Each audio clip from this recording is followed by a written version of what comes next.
श्रीराम समर्थ सुप्रभातम.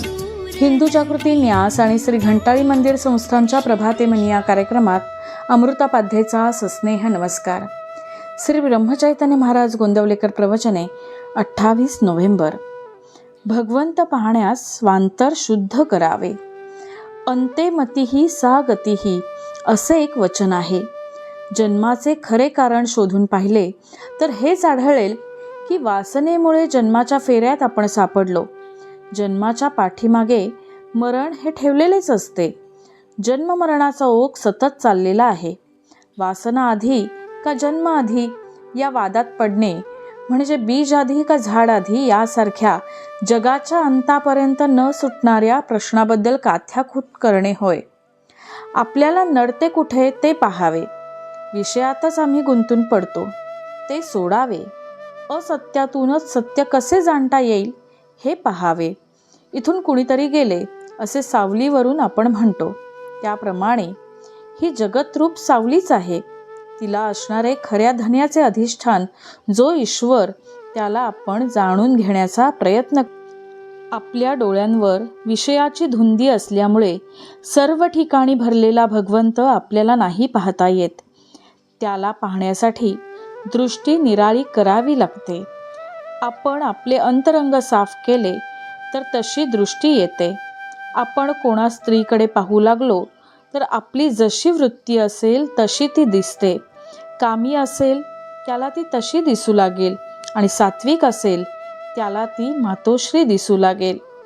म्हणून काय की जोपर्यंत आपले अंतःकरण शुद्ध नाही तोपर्यंत आपल्याला सर्वत्र भगवंत दिसणार नाही. भगवंत सर्व ठिकाणी पाहताना तो आपल्यातही आहे हे पाहिले पाहिजे. जोपर्यंत भगवंत आपल्यात आहे हे दिसून येत नाही तोपर्यंत तो इतरात असलेला आपल्याला दिसणार नाही.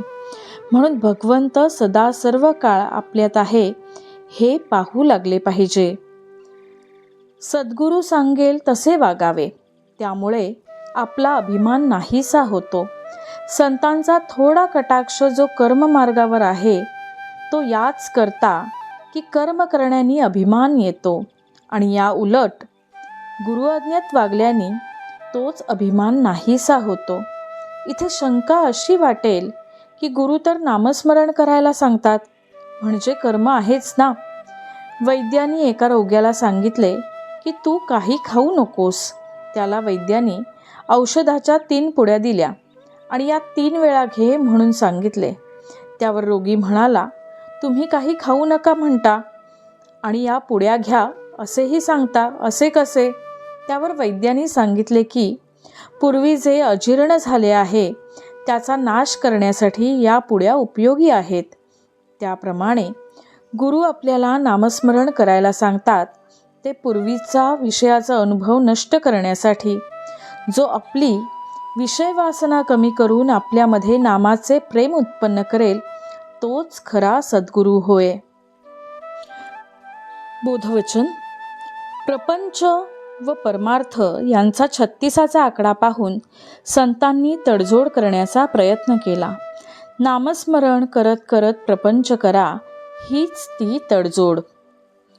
मंडळी, रामरायाचे आणि श्री घंटाळी देवीचे शुभाशीर्वाद तुमच्या सर्व कुटुंबावर अक्षुण्य राहोत ही प्रार्थना. जानकी जीवन स्मरण. जय जय राम.